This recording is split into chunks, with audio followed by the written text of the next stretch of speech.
नमस्कार मेरे प्यारे साथियों, math with Vikas Beniwal YouTube channel पर आपका हार्दिक अभिनंदन एवं स्वागत है जी। अपने अर्थमेटिक का चल रही थी जी। अर्थमेटिक में एक नया टॉपिक लेके आई है जी। आज अपने नया टॉपिक है एक प्रॉफिट लॉस। क्या है जी? Profit loss. इससे भी कई बार क्वेश्चन, बहुत सारे क्वेश्चन पूछे जाते हैं। प्रॉफिट लॉस, लाभ और हानि, लाभ और हानि। ठीक है भाई, लाभ और हानि क्या चीज होती है, इसमें थोड़ा सा बेसिक जान लेते हैं, फिर अपने क्वेश्चन स्टार्ट करेंगे भाई। ठीक है, पहले अपने बेसिक जान लेते हैं। इसमें देखो भाई, हमेशा याद रखोगे, कुछ चीजें हैं, कुछ टर्म है, वो आपको मैं बता देता हूँ। एक होता है अपना क्रय मूल्य। क्या होता है भाई? अपना क्रय मूल्य। एक होता है अपना क्रय मूल्य या लागत मूल्य या खरीदने वाला मूल्य। खरीदने वाला मूल्य, ठीक है भाई, खरीदने वाला मूल्य।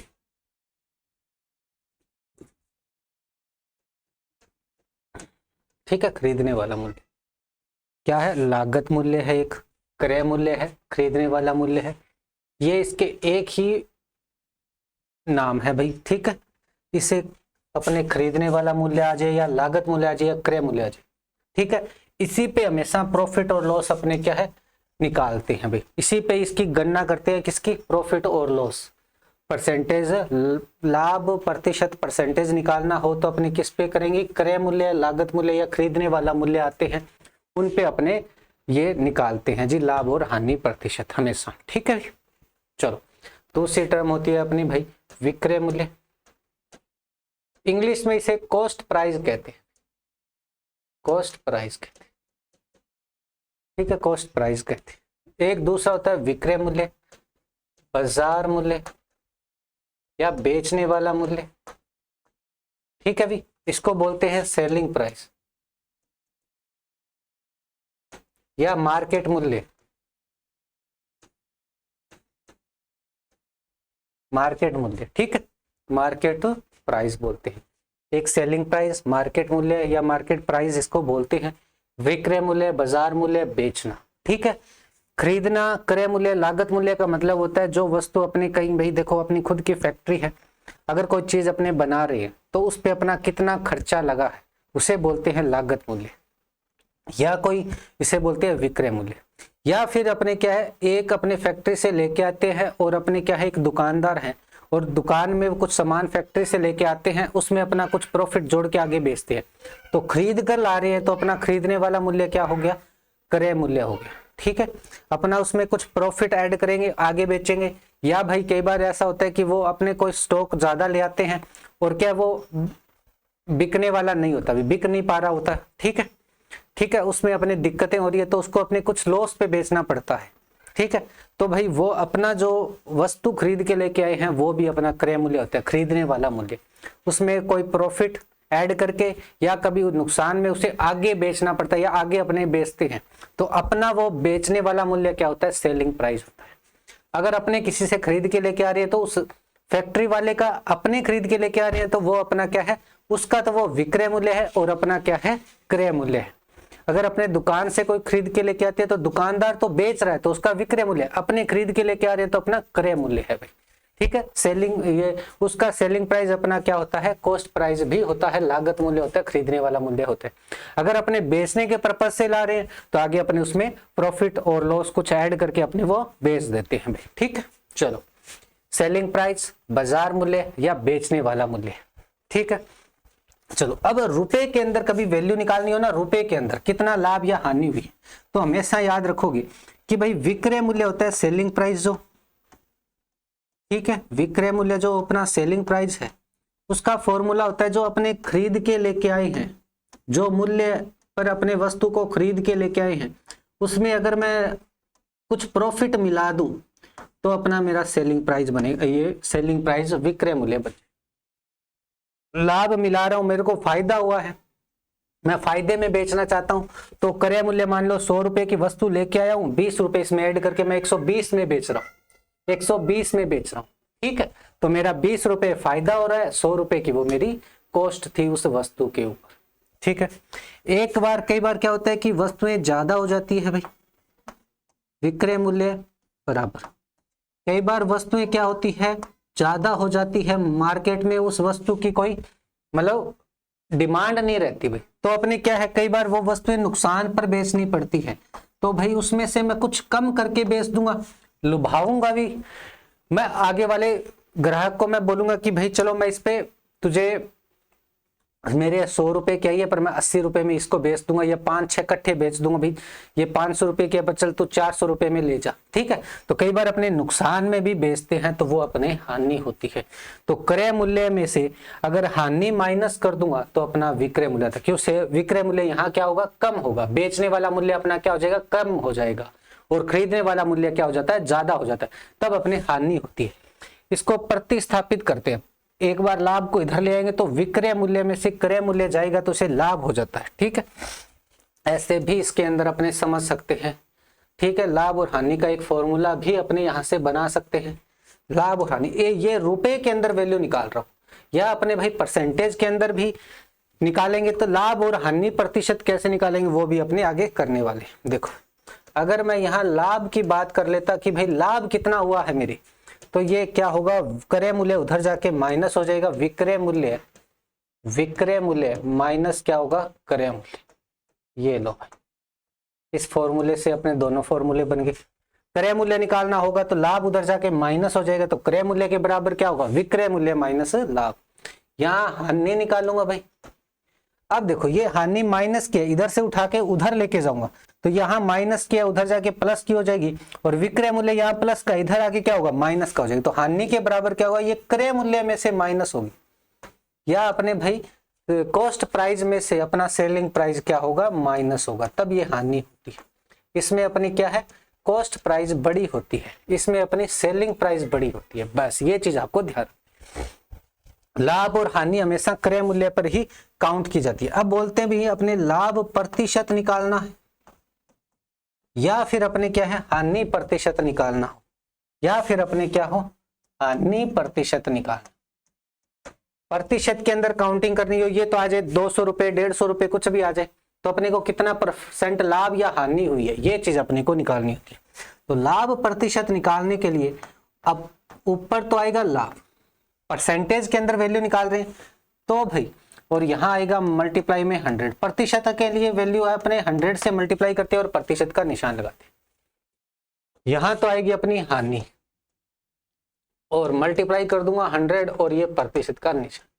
अब मैंने आपको एक चीज बताई थी, लाभ और हानि हमेशा क्रय मूल्य पर निकलती है। चलो भाई क्रय मूल्य इनके डिवाइड में आएगा, हमेशा क्या आएगी, कॉस्ट प्राइस आएगी, हमेशा क्या आएगी इनके डिवाइड में, कॉस्ट प्राइस आएगी, क्रय मूल्य आएगा। तो भाई आप ऐसे इसको याद रख सकते, ठीक है भाई। चलो लाभ हुआ है वो लाभ बटे में क्रय मूल्य इंटू 100% का निशान, वहां भी अपने क्या है 100% का निशान, ठीक है। ये था भाई, ये फॉर्मूले थे कुछ, ठीक है।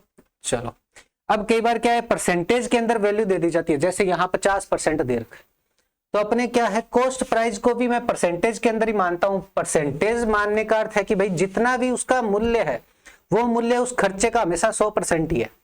मान के चलो 500 रुपए की कोई वस्तु है, तो वो 500 रुपए 500 का हमेशा 100% ही होगा। 500 का मैं 500% निकालूं कि 500 का 500% कितना होता है, 500 का 500 का कितना प्रतिशत होता है, कितना प्रतिशत होता है। अगर ये वैल्यू अपने को निकालनी पड़े तो 500 का हमेशा 100% होता है, जो वैल्यू खुद होती है वो खुद का 100% ही होता है। अब उसमें कमी वृद्धि करते हैं वो आगे वाली वैल्यू बनती है, ठीक है भी। चलो भाई ये चीज आपको ध्यान रखनी है। तो कभी ऐसे हो कि कॉस्ट प्राइस अपने 100% मानेंगे, 100% मानेंगे, तो हानि और लाभ जो भी हो रहा है उसमें से प्लस माइनस हो जाएगा डायरेक्ट, ठीक है, डायरेक्ट अपने प्लस माइनस हो जाएगा। यहां से देखो, अगर मैं कॉस्ट प्राइस 100 रुपए मानूंगा, अगर लाभ हो रहा है तो जुड़ जाएगा, हानि हो रही है तो माइनस हो जाएगा। बस भाई ये चीज आपको ध्यान रखना। चलो ठीक है। अब भाई ये हमेशा क्रय मूल्य पर निकलता है, बस शर्त ये है कि कई बार क्या है, क्वेश्चन पर्सन खुद ही बोल देता है कि भाई ये अपना जो लाभ है या हानि है ये विक्रय मूल्य पर है, तो उस कंडीशन में अपने यहाँ डिवाइड में क्या आता है, विक्रय मूल्य आता है। तब उस कंडीशन में खुद ही बोलेगा ही, बोले नहीं तो अपने को क्रय मूल्य पर ही निकालते हैं। अगर वो बोलेगा तो भाई ये हमेशा विक्रय मूल्य फिर यहाँ पे डिवाइड में आएगा। ये बोलेगा कि भाई विक्रय मूल्य पर लाभ या हानि निकालो, विक्रय मूल्य पर लाभ या हानि निकालो, तो यहाँ पे अपना विक्रय मूल्य आता है फिर। ठीक है, तो ये चीज आपको ध्यान रखनी है। चलो ये तो हो गई भाई बात अपने लाभ और हानि की। एक होता है जी बट्टा, छूट, ठीक है, डिस्काउंट, ये नाम आपने सुना होगा। ठीक है, आज मैं सारी चीजें क्लियरिटी करवा देता हूं मैं, ठीक है आपको। बस ये चीज आप बेसिक समझ लोगे ना तो आपको प्रॉफिट लॉस में कोई दिक्कत ही नहीं होगी। बस यही तो 4-5 टर्म है वो समझनी है अपने को भाई। एक होता है एमआरपी, मैक्सिमम रिटेलर प्राइस बोल देते हैं इसे। इससे ज्यादा दुकानदार अपने इससे महंगा नहीं बेच सकता, पर आजकल तो मार्केट में इससे महंगा ही बेचते हैं लोग। ये तो अपना क्या हो गया, एक तरीके का अंक, ये अपना क्रय मूल्य हो गया, कॉस्ट प्राइस हो गया एक तरीके का। ठीक है, अब यहाँ पे 150 लिखा हुआ है तो वो 170 में बेच रहा है कई बार। तो कई बार बोलेगा चलो एमआरपी पे बेच रहा हूँ। कई चीजें तो अपने क्या है, ये इसके एमआरपी से ऊपर पर भी बेच देते हैं, अपने को बेचते हैं और अपने खरीद के भी लाते हैं।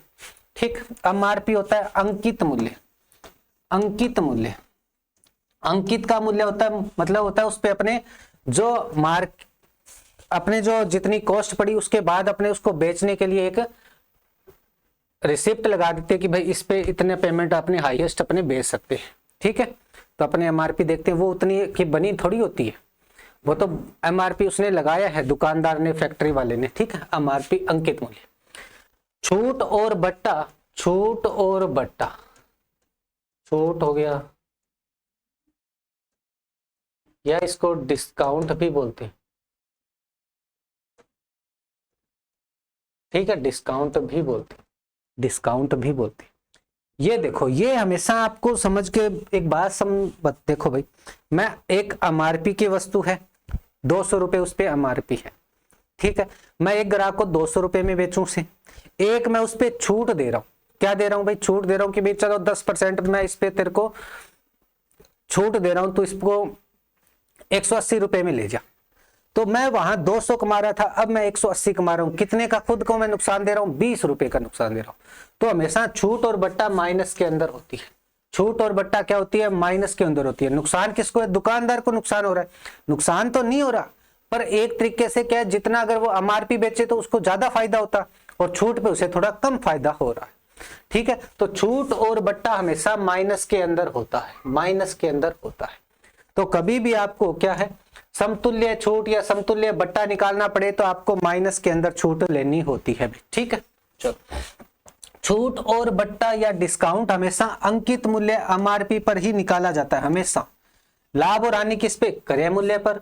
छूट बट्टा डिस्काउंट किस पे, अंकित मूल्य पे या एमआरपी मूल्य पर अपना निकाला जाता है। ये चीज आपको ध्यान रखनी है। हमेशा क्या है, बट्टा छूट हमेशा, डिस्काउंट क्या होगा, एमआरपी पे निकाला जाता है। अब देखो छूट और बट्टा, देखो अंकित मूल्य है, ये मेरा अंकित मूल्य है, इस पे मैंने कोई छूट दे दी, कोई कम कर दिया, रुपए कम करके मैंने छूट कर दी, और अब मैं बेच रहा हूं। बेचना क्या होता है, सेलिंग प्राइस। क्या होता है, विक्रय मूल्य। ये लो भाई, तो विक्रय मूल्य के 2 फॉर्मूले बन गए एक तरीके के। एक तो अंकित मूल्य में से छूट माइनस कर दो। ठीक है, वैसे तो फॉर्मूले अपने 3 बन गए, ज्यादा भी बन जाते हैं, 3 बन गए वैसे तो, पर फिलहाल 2 कंडीशन से अपने विक्रय मूल्य निकाल सकते। या तो अपने को अंकित मूल्य दिया हो, छूट दी हुई, या अपने को क्रय मूल्य और लाभ और हानि दे रखी हो, तो अपने क्या है, दोनों तरीकों से अपने क्या है, सेलिंग प्राइस विक्रय मूल्य निकाल सकते हैं। अब मान के चलो मैं क्रय मूल्य लाभ पे ले लेता हूं, क्रय मूल्य प्लस में लाभ, इससे भी क्या होता है, विक्रय मूल्य बनता है। ये भी क्या है, मेरा विक्रय मूल्य, ये भी विक्रय मूल्य है, ये भी विक्रय मूल्य है, दोनों चीज ऐसे। ठीक है, चलो, तो भाई यहां से अपने विक्रय मूल्य, अंकित मूल्य और क्रय मूल्य का रेशो भी अपने ले सकते हैं। ठीक है, तो ये चीज आपको ध्यान रखनी है। अंकित मूल्य से छूट हमेशा, बट्टा हमेशा माइनस करेंगे तो मेरा विक्रय मूल्य बनेगा, और क्रय मूल्य में लाभ तो जोड़ूंगा तब मेरा विक्रय मूल्य बनेगा, हानि को घटाऊंगा तब मेरा विक्रय मूल्य बनेगा। ठीक है भाई, इससे अपने क्या है, अंकित मूल्य, विक्रय मूल्य और क्रय मूल्य के बीच में अपने एक रेशो बना सकते हैं। कैसे, एग्जाम्पल के तौर पे मैं आपको बताता हूं भाई। मैं कहूं भी कोई वस्तु थी, उसके 20% की छूट करने पर, 20% की छूट करने पर मुझे 10% का लाभ होता है। तो मैं बोलूं कि 20% की तो मैंने छूट करी है और मेरे को 10% का क्या हुआ है, लाभ हुआ है। क्या हुआ है, प्रॉफिट हुआ है। तो मैं बोल दूं कि भाई अंकित मूल्य और क्रय मूल्य का रेशो निकालो। क्रय मूल्य का क्या निकालो? रेशो निकालो। चलो दो ही चीज दी, अपने यहाँ रेशो ही निकाल सकते हैं, प्रॉपर वैल्यू नहीं निकाल सकते, ठीक है। तो ऐसे आ जाए तो अपने करेंगे क्या भाई, देखो एक चीज आपको मैंने बता दी, अंकित मूल्य माइनस छूट बराबर विक्रय मूल्य। छूट और बट्टा में क्या है, अंकित मूल्य पर ही निकलता है। अगर छूट परसेंटेज या अपने डिस्काउंट परसेंटेज निकालना हो तो एक बार मैं इसको रोक रहा हूं, इसको मैं थोड़ा सा बाद में करूंगा, पहले इसका छूट परसेंटेज या डिस्काउंट परसेंटेज अपने निकाल लेते हैं। बट्टा प्रतिशत या छूट प्रतिशत, तो इसके लिए क्या करना है भाई, यहां आएगी छूट, जो छूट करी है, जो बट्टा है, जो डिस्काउंट अपने दिया है, और बटे में क्या आएगा, अंकित मूल्य आएगा, और ये आएगा 100 और प्रतिशत। इसमें हमेशा अंकित मूल्य ही देगा, कोई कंडीशन पर भी नहीं करेगा कि भाई विक्रय मूल्य पर छूट निकालो, ये कभी ऐसे ना पूछा गया है, ना अपने से कंडीशन पर देता है, ठीक है। फिलहाल ये है छूट का, ये अपने परफेक्ट, ये अपने को याद रखना है, परसेंटेज का निशान आ जाएगा, ठीक है। तो इसमें ये ही अपना बनने वाला है फॉर्मूला। तो छूट और बट्टा अंकित मूल्य पर निकलता है, छूट बटे अंकित मूल्य और मल्टीप्लाई में 100 और प्रतिशत का निशान, ठीक है। चलो अब मैं ये चीजें अपने हो गई भी, अब अपने इस क्वेश्चन की तरफ बढ़ते हैं जो मैंने अभी नोट डाउन किया है, वो देखो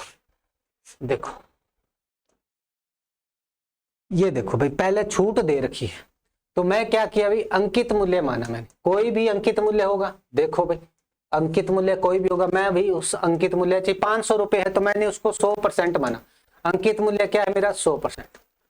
छूट कितनी है भाई, परसेंटेज के अंदर दे रखी है 20%, तो अपना विक्रय मूल्य क्या आ जाएगा भाई, अंकित मूल्य में से छूट जाएगी तो भाई अपना क्या आएगा, विक्रय मूल्य आएगा, 80% आ गया, ठीक है। यहां देखो क्रय मूल्य, अब मैं ये 100% थोड़ी मान रहा हूं, यहां मैं क्रय मूल्य का 100% मान रहा हूं, ये दूसरा 100% है, ठीक है ना, दूसरा 100% है। क्रय मूल्य माना मैंने 100% और इस पे लाभ हो रहा है, प्रॉफिट हो रहा है, तो कितना हो रहा है, कितना परसेंट हो रहा है, 10% लाभ हो रहा है। तो यहां मेरा विक्रय मूल्य कितना आ गया, विक्रय मूल्य कितना आ गया, 90% आ गया, 90%, ठीक है। चलो भाई दोनों अलग अलग 100% है। वो क्रय मूल्य, अगर क्रय मूल्य 200 रुपए है तो वो 200 रुपए 100% है, अगर अंकित मूल्य 500 है तो वो 500 रुपए 100% है, ठीक है ना, दोनों सेम 100% नहीं है, ठीक है ना। कई बार अपने ये कंफ्यूजन होता है कि भाई यही 100% मान लिया, यही 100% मान लिया, तो फिर तो ये तो एक ही बात हो गई, एक बात नहीं है। ये अगर क्रय मूल्य 200 रुपए तो मैंने उसका 100% माना, 200 रुपए 200 का 100% होता है, ये 500 रुपए हो सकते हैं, कोई भी रुपए अपना हो सकता है। चलो अब यहाँ अपने क्या है, अंकित मूल्य और विक्रय मूल्य का मैं यहाँ रेशो ले लेता हूं, ठीक है। अंकित मूल्य और विक्रय मूल्य का, अंकित मूल्य 100 रुपए है और विक्रय मूल्य 80 रुपए है, यहां से रेशो बनाऊंगा 5:4, 5:4।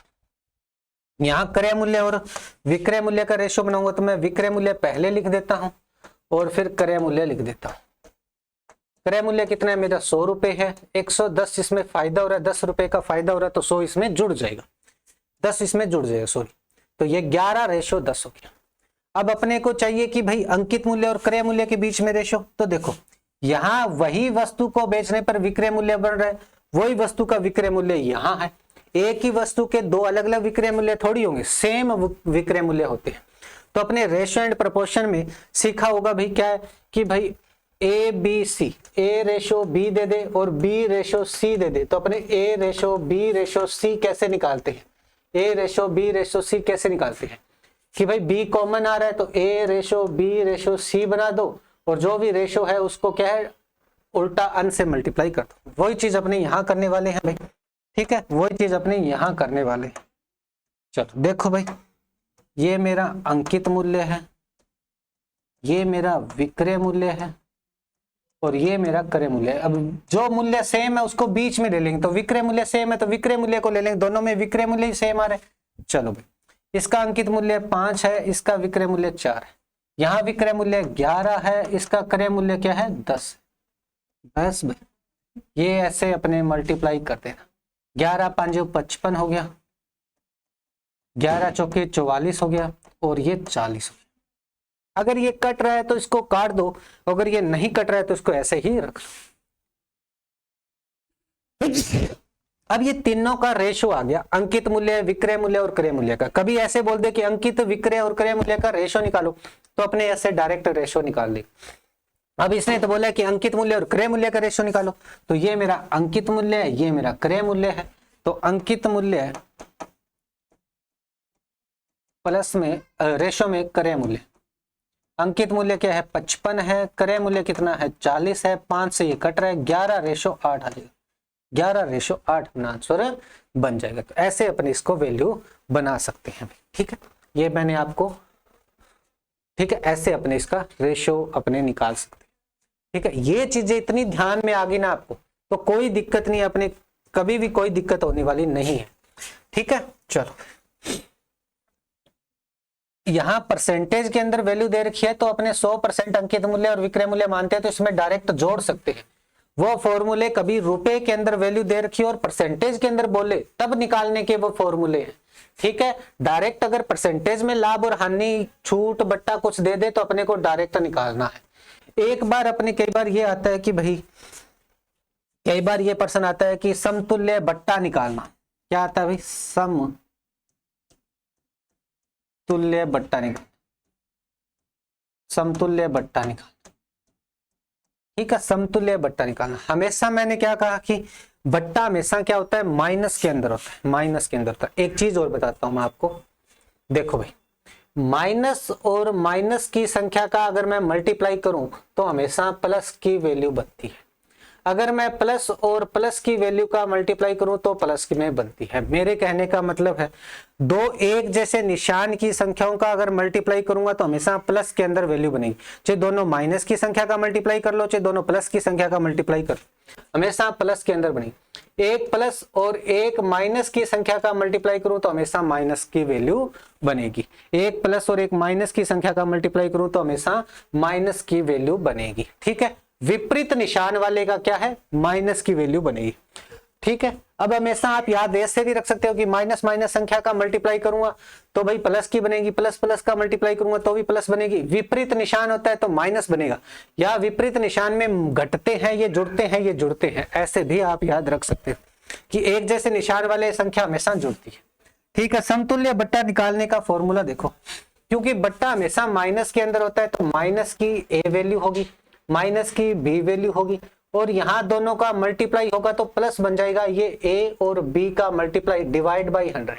ये हमेशा समतुल्य बट्टा का फॉर्मूला होता है। समतुल्य बट्टा या समतुल्य डिस्काउंट अगर निकालना हो तो, ठीक है, समतुल्य बट्टा का ये फॉर्मूला होता है, ये आप याद रख सकते हैं। समतुल्य बट्टे का ये वैल्यू आप याद रख सकते हैं, ठीक है। चलो,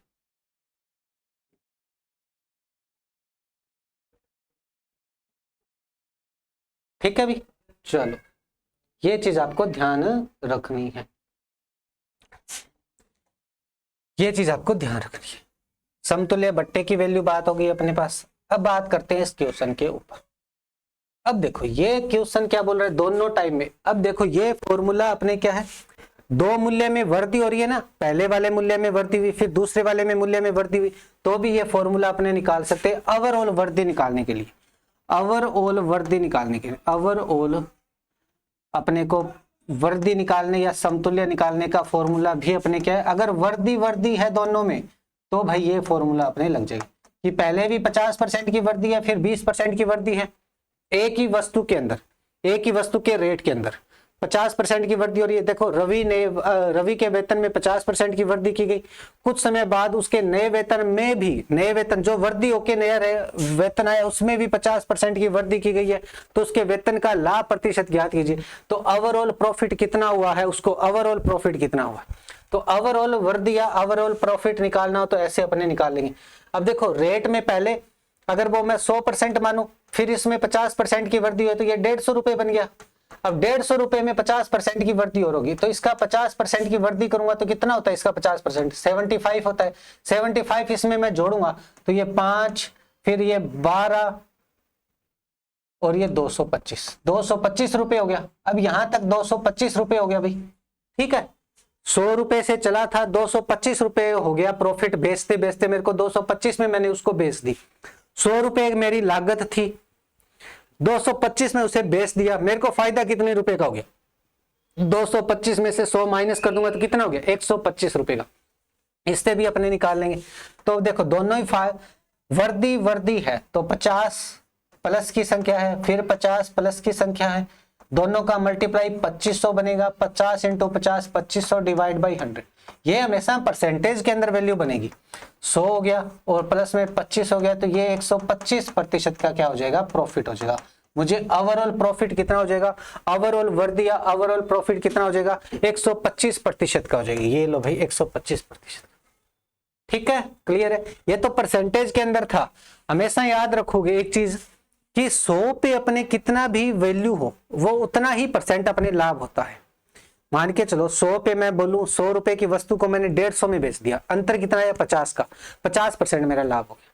अगर 100 वस्तु को मैं 175 में बेच रहा हूं, कितने का 75 रुपए का लाभ हुआ, 75% अंतर आया, 75% का लाभ हुआ। 100 पे हमेशा जो वैल्यू आती है वही उसका क्या है परसेंटेज लाभ होता है या हानि होती है। अब मैं कह दूं कि भाई 100 रुपए की वस्तु थी उसे मैंने 70 रुपए में बेच दिया, कितना नुकसान हुआ, तो 100 में से 70 जाएगा तो 30 रुपए है, 30% मेरे को क्या हो गया नुकसान हो गया।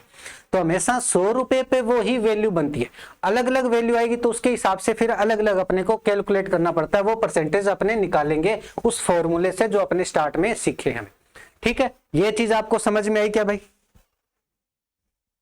चलो भाई ये चीज आपको समझ में आई क्या? बस प्रॉफिट लॉस के अंदर इतनी ही टर्म है, इतनी ही बारी बारी चीजें आएगी और बाकी जितने इसके टाइप्स होंगे वो अपने कर लेंगे, साथ साथ में कंसेप्ट भी सारे क्लियर कर लेंगे।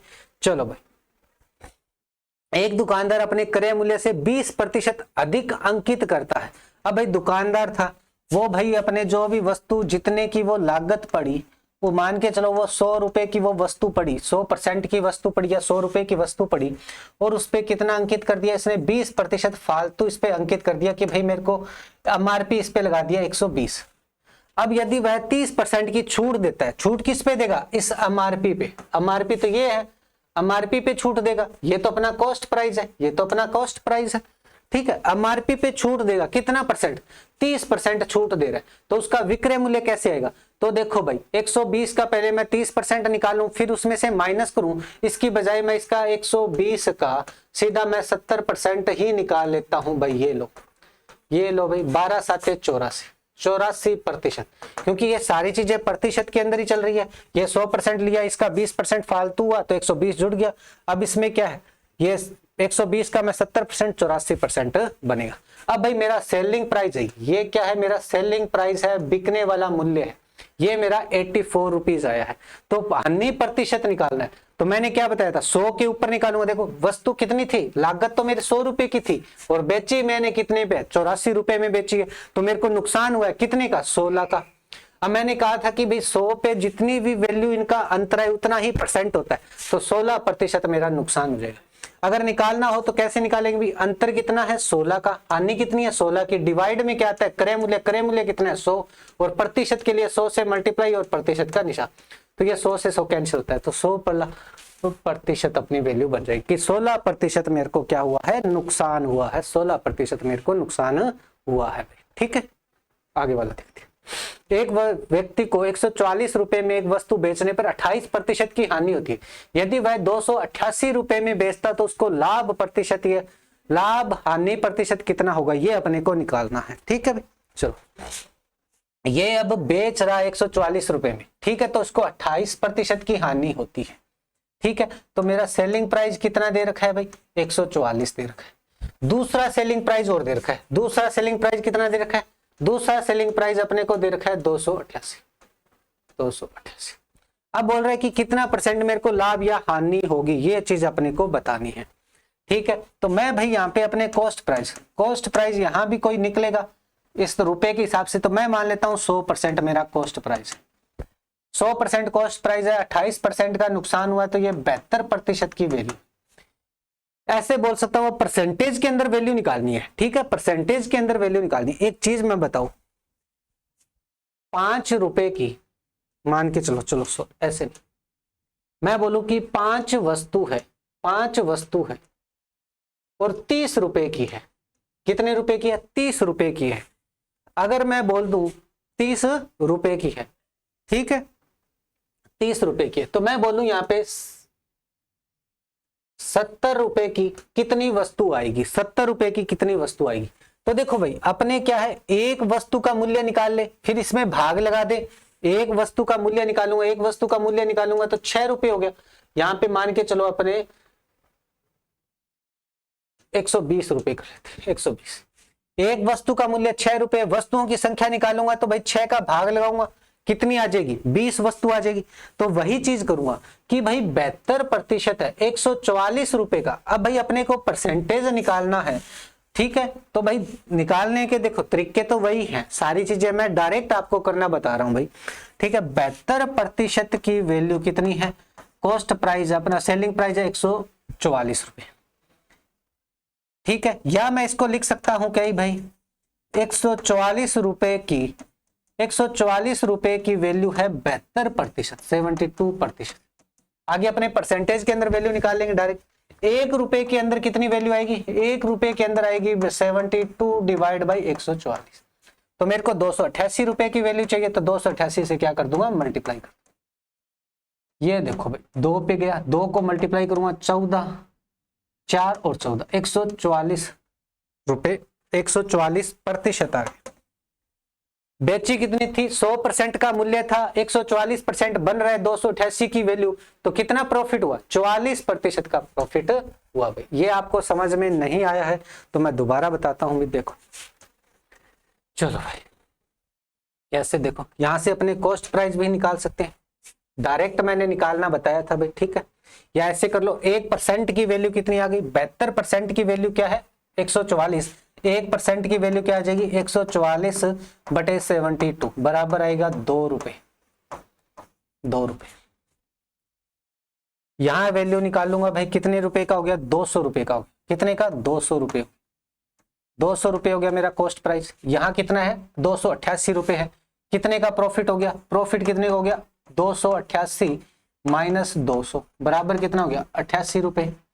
अपने को प्रॉफिट परसेंटेज निकालना है, प्रॉफिट परसेंटेज निकालना है, तो प्रॉफिट परसेंटेज निकालूंगा तो जो लाभ हुआ है 88 रुपए, टोटल मूल्य कितना है 200 कॉस्ट प्राइस, और 100 से मल्टीप्लाई कर दूंगा, प्रतिशत का निशान है, 2 से ये भाग लगाऊंगा तो 44% वैल्यू बन जाएगी। यहां भी अपने डायरेक्ट कर सकते, 1% की वैल्यू 2 रुपए है, या बोल सकते हैं 2 रुपए की वैल्यू परसेंट के अंदर कितनी है 1, तो यहां मैं इसका भाग लगाऊंगा 2 का, रुपए के अंदर रुपए का भाग लगा रहा हूं तो 144 बन रहा है, और ये क्या है परसेंटेज है, ये क्या है आया है परसेंटेज के अंदर। 2 रुपए की वैल्यू 1% है तो 288 में कितना परसेंट बनेगा 144% बनेगा। यहाँ वस्तु का मूल्य 100% है, यहाँ 144 है, कितना ज्यादा है 44%, और 100 के ऊपर हमेशा कितना, जितनी वो एक्स्ट्रा होता है उतना ही प्रॉफिट लॉस होता है, तो 100 का 44% हमेशा 44% ही निकलेगा, तो लाभ अपना 44% बन जाएगा, ठीक है। चलो ये आप करना, फिर अपने कल इसको करेंगे, डिस्कशन करेंगे। चलो आई होप ये सारी चीजें आपको अच्छी तरीके से क्लियर हुई होगी भी। आज के सेशन में अपने इतना ही रखेंगे। Thank you everyone, thank you भाई।